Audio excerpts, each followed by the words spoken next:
천 번을 불러도 내 눈에는 눈물이 멈추지 않는 것은 십자가의 그 사랑, 나를 살리려 하늘 보좌 버리신, 나를 사랑하신 분, 그분이 예수요. 길이 안 좋으면 또 우리 성도님들이 교회로 나서기가 쉽지 않을 텐데, 그래서 아침에 또 나가보기도 하고 큰 길을 보기도 하고 이러다가 오늘 시간을 정오 예배로 그렇게 정했는데, 보니까 12시에 예배를 드리기로 해도 아침 일찍부터 안 오시기로 작정하신 분은 안 오시는 것 같아요. 그래서 어떤 분은 오늘 설교하신 내용을 빨리 온라인에 홈페이지에 올려달라고 하는데, 올려드리는데요, 천천히 올리세요. 너무 급하게 올리지 마시고. 우리 같이 한번 인사 나누시고 말씀 나누셨으면 좋겠습니다. 사랑합니다. 축복합니다.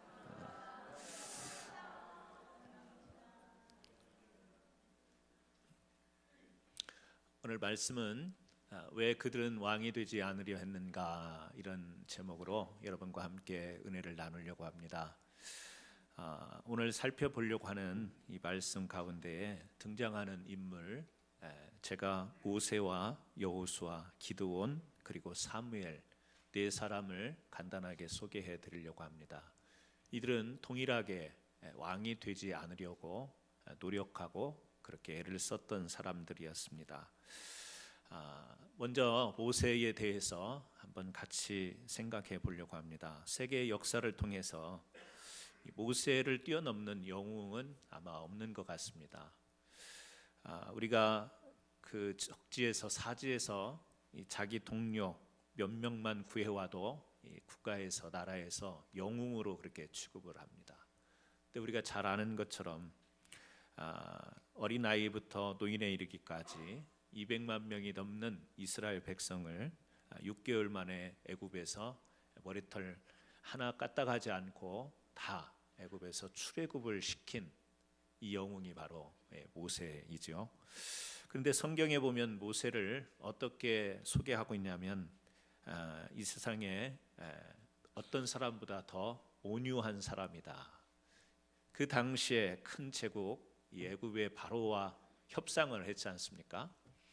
모세는 하나님의 권능과 기적을 가지고 협상 테이블에 나섰고, 바로는 그 당시에 문명과 문화와 그 가지고 있는 힘, 권력을 가지고 협상 테이블에 앉았습니다. 하지만 하나님의 권능이 당연히 그 협상에서 이길 수밖에 없는 것이죠. 그렇게 바로왕 앞에 당당하게 섰으면 이 모세의 성격이 어땠을까, 우리는 좀 상상이 되는데, 성경은 그를 온유한 사람이다, 그렇게 소개를 하고 있습니다. 그런데 이 온유한 사람이 갑자기 화를 내는 한 장면이 나옵니다. 우리 그 민수기 16장 12절부터 15절인데요. 화면에 나온 대로 계속해서 한번 읽어보겠습니다. 모세가 엘리압의 아들 다단과 아비람을 부르러 사람을 보냈더니 그들이 이르되 우리를 올라가지 않겠노라. 내가 젖과 꿀이 흐르는 땅에서 이끌어내어 광야에서 죽이려니 어찌 작은 일이기에 오히려 스스로 우리 위에 왕이 되려 하느냐. 아니라 네가 우리를 흐르는 땅으로 인도하여 드리지도 아니하고 밭도 포도원도 우리에게 기업으로 주지 아니하니 네가 이 사람들의 눈을 빼려느냐. 우리는 올라가지 아니하겠노라. 모세가 심히 노하여 여호와께 여짜오되 주는 그들의 헌물을 돌아보지 마옵소서. 나는 그들의 한 마리도 빼앗지 아니하였고 그들 중에 한 사람도 하지 아니하였느라 하고. 이 민수기 16장의 내용은 우리가 잘 아는 것처럼 이 고라가 이 엘리압의 아들 다단과 아비람과 더불어서 이 아론만 제사장이 될 수 있고 모세 당신이 우리의 지도자, 당신들만 우리의 지도자가 될 수 있느냐 하면서 당을 지어서 반역하는 그런 내용이 나오죠. 고라는 레위 지파 사람입니다. 그래서 레위 지파이기 때문에 자기도 제사장이 될 수 있지 않겠는가 이런 생각을 한 거예요. 하지만 하나님은 레위 지파라고 해서 제사장을 삼은 것은 아니죠. 하나님의 성막과 또 성전 일을 담당해서 하는 일을 했지만 이 제사장의 직분은 이 아론과 아론의 자손들을 통해서 하나님께서 그 일을 감당하게 하신 거예요. 그런데 고라가 그런 생각을 하는 겁니다. 또 이 루벤 지파는 장자 지파 아니겠어요? 장자이기 때문에 이 함께 지금 고라와 더불어서 이 다단과 아비람 이 사람들은 루벤 지파 사람입니다. 그러니까 자기네는 장자 지파의 출신이기 때문에 뭔가 우리가 이스라엘 백성 가운데 이 권력을 가지고 지도자의 위치에서 할 수 있지 않는가, 나름 자기네들 생각에 의해서 이 모세에게 그리고 아론에게 반역을 하는 내용이에요. 자, 하나님께서 모세를 지도자로 이제 이스라엘 백성들을 잘 인도하는 가운데 이 반역하는 곤란한 일이 생긴 것이었습니다. 그런데 모세가 아까 화를 낸 내용이 나왔죠. 그게 뭐냐면 13절에 다시 한번 제가 읽어드릴게요. 네가 우리를 적과 꿀이 흐르는 땅에서 이끌어내어 광야에서 죽이려 함이 어찌 작은 일이기에 오히려 스스로 우리 위에 왕이 되려 하느냐. 지금 고라와 또 그리고 당을 지었던 사람들이 모세에게 한 이야기가 뭐냐면 왜 당신만 우리의 지도자의 위치에서 왜 왕이 되려느냐, 지금 그런 이야기를 하는 거예요. 모세가 여기에서 이제 화가 나는 겁니다. 그래서 모세가 화가 나가지고 심히 노해서 하는 이야기가 그들에게 직접 타이르고 책망하고 그런 게 아니라 하나님께 왜 당신은 우리의 왕이 되려느냐 이 이야기를 했더니 모세가 그들을 다독이고 그들을 책망하고 이렇게 하는 게 아니고 하나님께 아뢰입니다. 뭐라고 아뢰죠? 주는 그들의 헌물을 돌아보지 마옵소서. 이 말이 간단한 말 같지만 이게 굉장한 말입니다. 하나님께 헌물을 드린다라는 것은 이스라엘 백성들이 늘 제사 가운데 뭐였죠? 제물을 가지고 하나님 앞에 나아갔습니다. 그래서 하나님의 백성으로서 잘못을 고백하고 다시금 하나님의 백성으로서 인정받는 이 제사, 그런데 그 헌물을 받지 말라는 이야기는 그들은 하나님의 백성에서 빼버리세요, 지금 그런 이야기예요.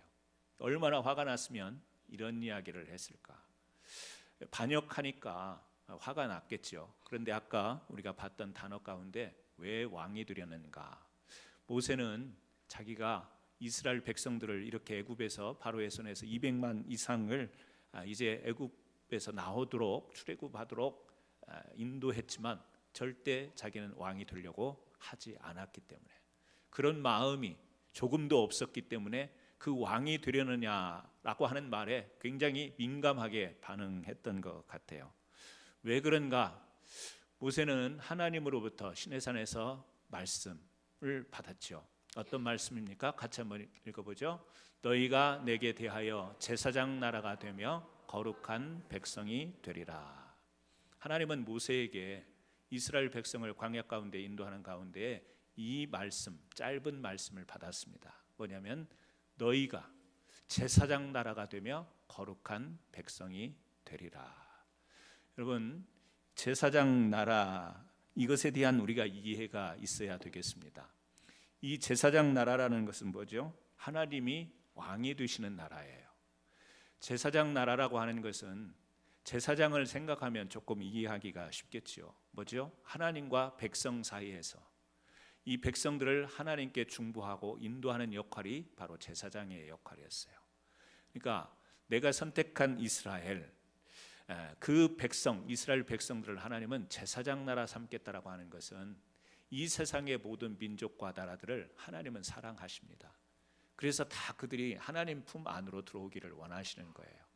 그런데 그런 이 모든 민족, 모든 족속들을 하나님 앞으로 나오도록 중간에서 그 역할을 해야 될 나라가 누구냐?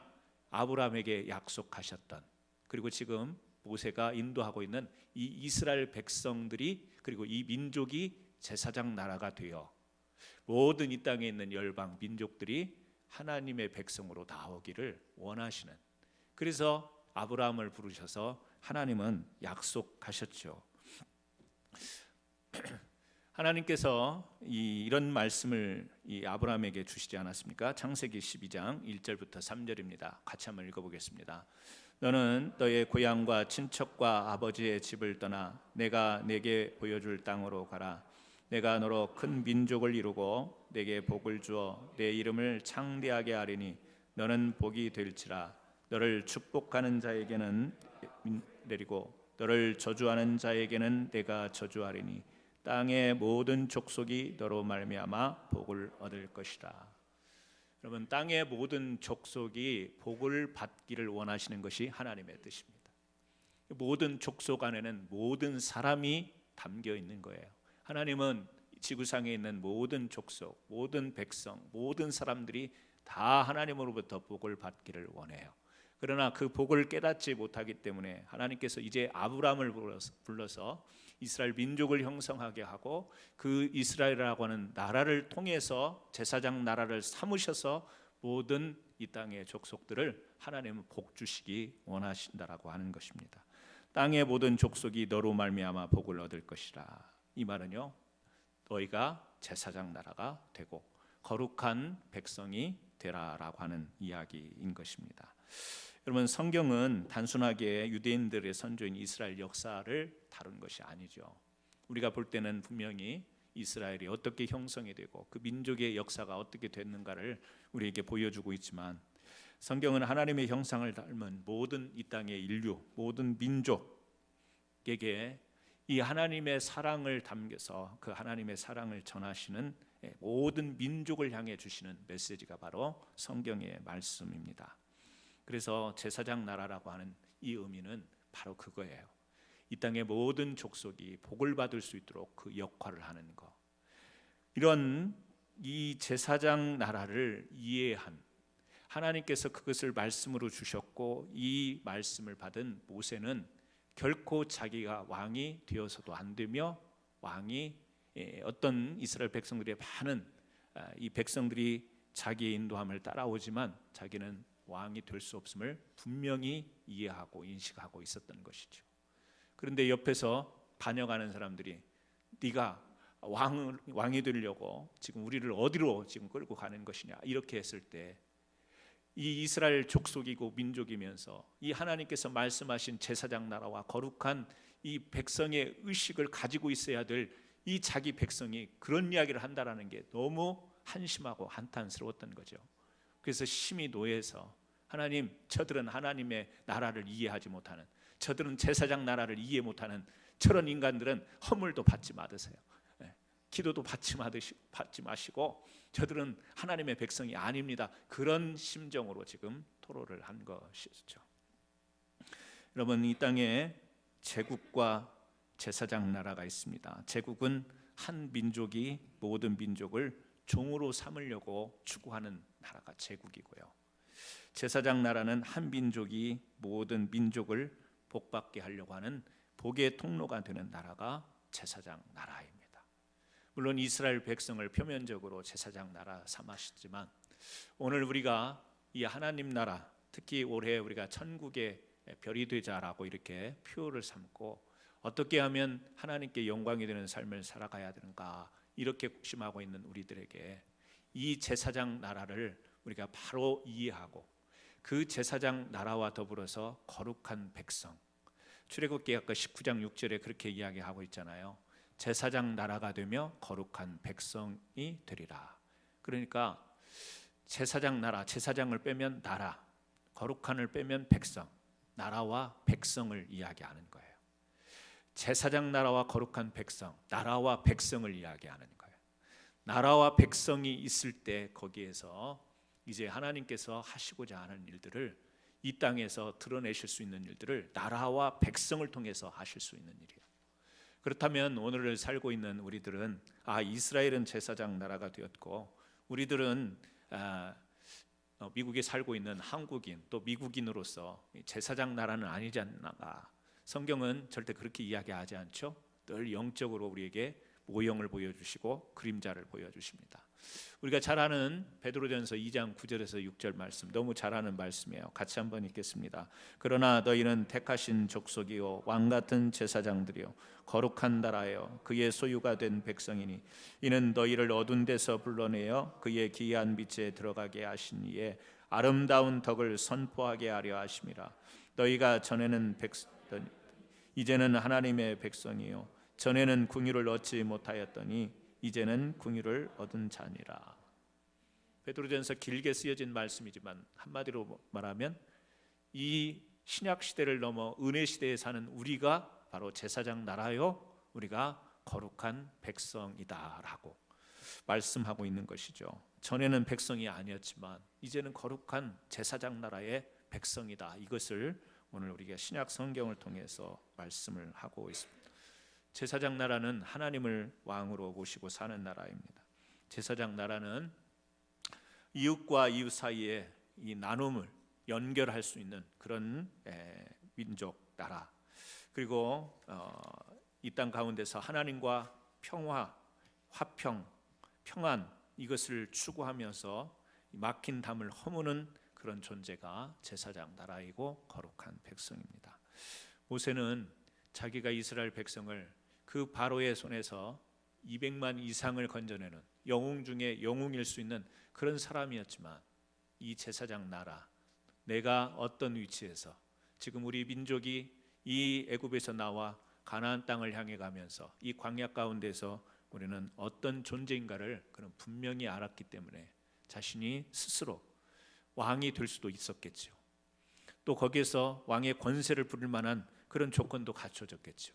하지만 오히려 왕이라는 소리에 굉장히 민감히 반응하면서 내가 왕이 되려 한 것이 아니다. 모세는요 그 말씀 가운데 우리가 오늘 읽지는 않았지만 그런 표현을 해요. 내가 언제 백성으로부터 뭐 빼앗은 것이 있었습니까? 하나님께 기도하면서 저들이 헌물을 받지 말라고 그렇게 기도하면서요 자기가 굉장히 민감하게 반응하면서 내가 백성들한테 해야 하는 게 뭐가 있습니까? 나는 백성들한테 뺏은 것도 아무것도 없습니다. 다시 말하면 그런 지도자의 위치에 있었지만 자기 개인적으로 그런 어떤 권력의 자리에서 권력의 맛을 본 적이 한 번도 없다. 왜? 나는 제사장 나라의 거룩한 백성으로서 하나님이 맡겨주신 그 일을 감당하는 것뿐 다른 생각이 없다라고 하는 것을 자기는 분명하게 그렇게 밝히고 있는 거죠. 여러분 오늘 우리가 이 제사장 나라와 거룩한 이 백성이라고 하는 의미를 잘 좀 우리가 정리를 하셨으면 좋겠습니다. 오늘 살아가는 오늘 믿음의 성도들이 단순한 그리스도인이 아니요 이처럼 하나님 나라 그리고 그 하나님 나라를 위해서 이 땅 가운데서 많은 사람들과 또 이 사회를 하나님 앞으로 중보할 수 있는 역할의 사명감을 갖는 그런 성도로 오늘 우리가 살아가야 될 줄 믿습니다. 두 번째 여호수아입니다. 여호수아 역시 그는 왕이 되려고 노력하지 않았습니다. 여러분 여호수아는 우리가 잘 아는 것처럼 모세의 뒤를 이어서 이스라엘 이제 백성을 이끌고 가나안 정복을 향해 나아갑니다. 우리가 잘 아는 것처럼 여리고성 그리고 또 아이성 그리고 그 이후에도 이 31번의 전쟁을 모두 승리로 이끈 장군이었어요. 여러분 모세 그런데도 불구하고 이 여호수아도 역시 모세의 길을 따라갑니다. 거룩한 이 제사장 나라의 백성의 길을 간 것입니다. 31번의 싸움 가운데서 승리했다면 모세를 제쳐놓고 역시 그는 이스라엘 백성의 분명한 지도자요 왕이 될 만한 자격을 갖출 수 있을 거예요. 왜냐하면 그 당시에 부족 또 가나안 족속들과 싸우긴 했지만 지금으로 보면 다 나라와 같은 그런 존재들과 싸워서 싸울 때마다 이기죠. 근데 그 이김 뒤에는 뭐가 있었죠? 하나님의 전술과 하나님의 전략 그리고 여호수아와 백성들에게 있었던 것은 뭐냐면 순종하는 거였습니다. 순종이 그 모든 31번의 싸움 가운데서 승리할 수 있는 비결이었죠. 전술과 전략이 아니었습니다. 순종이었어요. 전략과 전술은 하나님의 것이었어요. 그런 이 여호수아가 이 백성들에게 이 아주 이 앙망을 받으면서 또 추앙받을 수 있는 자리에서 외친 한마디가 있습니다. 우리가 잘 알고 있는 말씀 같이 한번 읽겠습니다. 만일 여호와를 섬기는 것이 너희에게 좋지 않게 보이거든 너희 조상들이 섬기던 또는 너희가 거주하는 땅에 있는 아모리 족속이든지 너희가 섬길 자를 오늘 택하라. 오직 나와 내 집은 여호와를 섬기겠노라. 여호수아가 선포한 내용은 자기가 왕이 되겠다라는 것을 선포하지 않습니다. 그리고 성경에서 아주 부각되게 선포하는 내용이 있는데 그것이 뭐냐면 오직 나와 내 집은 여호와를 섬기겠다. 너희는 무엇을 섬기겠냐 이것을 제시하는 거예요. 자기가 그렇게 싸움에서 영웅이 되었기 때문에 이쯤 되면 가나안 땅에 들어오면 이제 이곳에서 우리가 정착하고 살아야 되는데 그러면 이 땅에서 내가 통치자가 돼야 되지 이런 생각은 조금도 없고 그 땅에서 정착하여 승리 뒤에 백성들에게 선포한 내용이 뭐냐면 나와 내 집은 여호와를 섬길 건데 이 땅에 오면서 우리가 수많은 싸움을 했잖아. 그런데 그들이 다 믿고 있던 신들이 있었잖아. 그런데 너희들이 그것에 관심을 가질 거냐 아니면 우리를 여기까지 인도하신 하나님을 계속해서 섬길 거냐 이것을 결정하라. 관심이 어디에 있어요? 하나님께 있는 거예요. 자기가 왕이 되려는가 자기가 통치자가 될까 권력자가 되어질까 여기에 관심이 있는 게 아니라 계속해서 우리 백성과 나는 하나님을 섬길 것인가 여기에 관심이 있어서 이것을 선포하는 것을 볼 수 있습니다. 왜 그렇죠? 역시 여호수아도 제사장 나라 하나님께서 이스라엘 향해서 주신 이 제사장 나라와 거룩한 백성의 의미를 알고 있었기 때문에 이렇게 이야기할 수 있었던 거죠. 그 다음에 기드온이 있습니다. 우리가 사사죠. 이 기드온 사사 시대 기드온이 300명의 용사를 이끌고 전쟁터로 나가서 미디안 군대를 물리칩니다. 백성들에게 이 기드온이 이 300명을 데리고 미디안 군대를 이기고 돌아오자 어떤 반응을 보이죠? 우리의 왕이 되어달라고 요청을 합니다. 같이 읽습니다. 그때 이스라엘 사람들이 기드온에게 이르되 당신이 우리를 미디안의 손에서 구원하셨으니 당신과 당신의 아들과 당신의 손자 우리를 다스리소서 하는지요. 여러분 기드온에게만 왕이 되어달라고 하는 게 아니라 당신의 아들 그리고 당신의 손자 당신 집안이 대대로 우리의 왕이 돼서 우리를 좀 통치해 주세요. 왜요? 어떻게 300명 가지고 미디안 군대를 이길 수 있을까? 전무한 이런 승리를 경험한 기드온을 완전히 신뢰하고 완전히 추앙하는 거죠. 저 같으면 잠깐 좀 생각해 보겠습니다. 한 달만 기도해 보겠습니다. 이렇게 했을 것 같은데 좀 왜냐하면 사람이라는 존재가 이렇게 사람들이 추앙하면 우쭐하는 마음이 생기지 않습니까? 막 잘했다고 칭찬하면 막 겸손한 척은 하지만 속으로는 되게 좋거든요. 그런데 기드온의 대답을 같이 한번 보시겠습니다. 기드온이 그들에게 이르되 내가 너희를 다스리지 아니하겠고 나의 아들도 너희를 다스리지 아니할 것이요 여호와께서 너희를 다스리라 하더라. 성경은요 굉장히 심플합니다. 하나님의 사람들, 하나님 편에 서 있던 사람들의 답은 복잡하지 않습니다. 생각이 길지 않습니다. 오래 그렇게 고민하지 않습니다. 즉각적인 답변이 나와요. 왜 그렇죠? 자기 정체성이 분명하기 때문에 그래요. 기드온은 자기가 왕이 될 사람이 아니라는 것, 자기 아들이, 자기 후손이, 자기 집안이 하나님 제사장 나라의 왕이 될 수 없다라는 것을 분명히 의식하고 가지고 있었기 때문에 그렇습니다. 내가 너희를 다스리지 아니하겠고 나의 아들도 너희를 다스리지 아니할 것이요. 이런 찬스가 어디 있어요? 자기뿐만 아니라 자기 집안의 후손들한테 이 권력을 물려줄 수 있는 기회. 어떻게 하면 자식들에게 더 물려줄까? 어떻게 하면 후손들에게 더 좋은 것을 물려줄까 하는 게 온통 사람들의 관심 아니겠어요? 부정적인 부조리의 방법을 가지고도 그렇게 세습을 이어가고 이런 뭐 예나 지금이나 그건 다를 바가 없을 것입니다. 그런데 단호하게 나는 다스리지 않을 거고 우리 자식들에게도 우리 후손들에게도 그럴 일은 없을 거다. 왜냐? 하나님께서 너희를 다스릴 것이기 때문에. 뭐죠? 제사장 나라.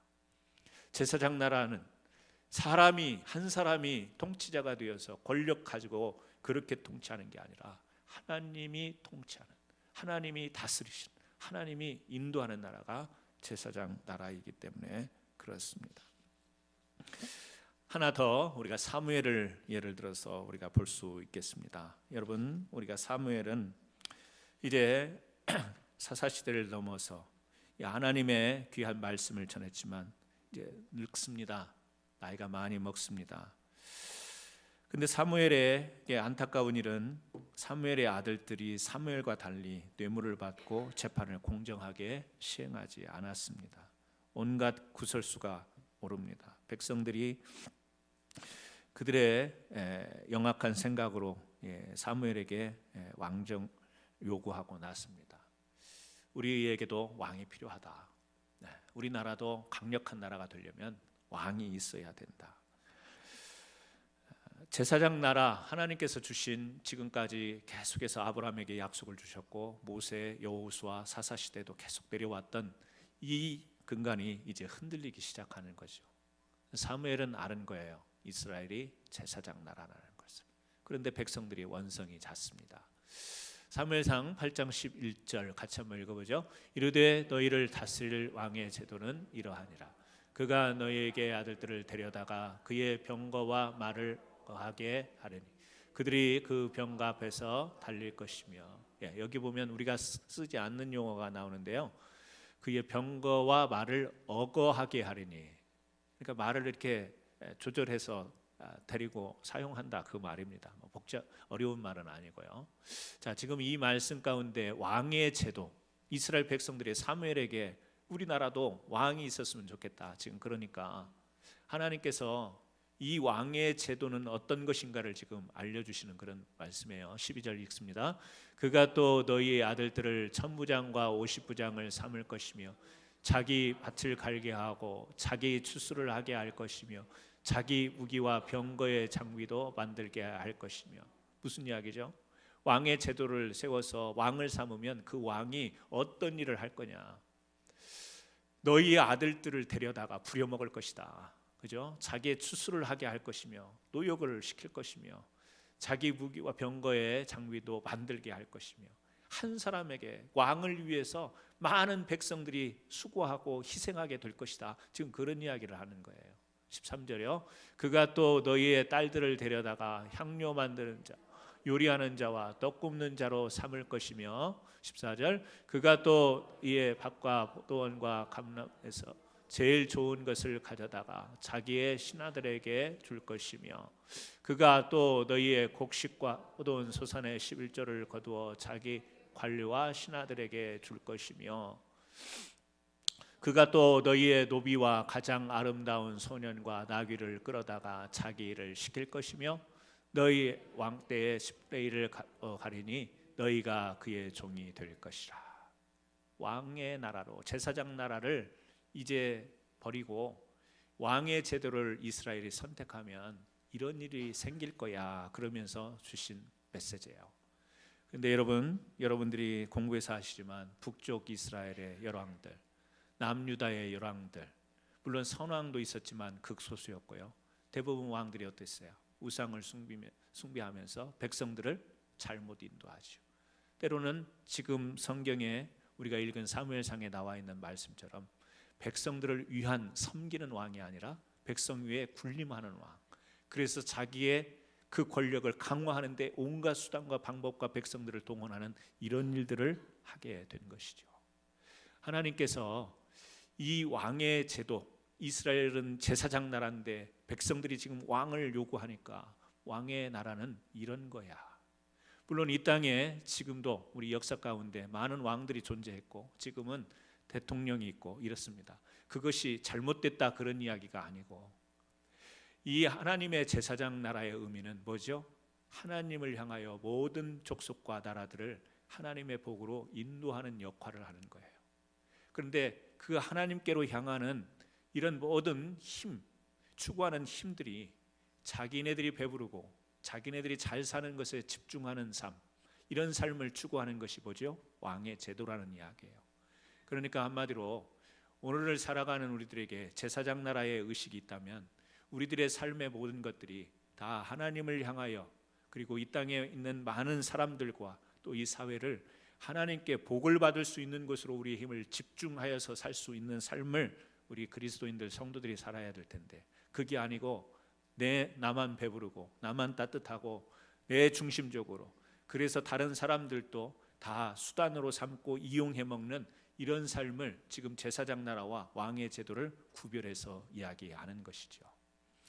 여러분, 오늘 이렇게 사무엘 상에서도 하나님께서 지금 구체적으로 이야기를 보여주시는데요. 하나만 더 성경 구절을 보시겠습니다. 같이 읽습니다. 그날에 너희는 너희가 택한 왕으로 말미암아 부르짖되 그날에 여호와께서 너희에게 응답하지 아니하시리라 하니.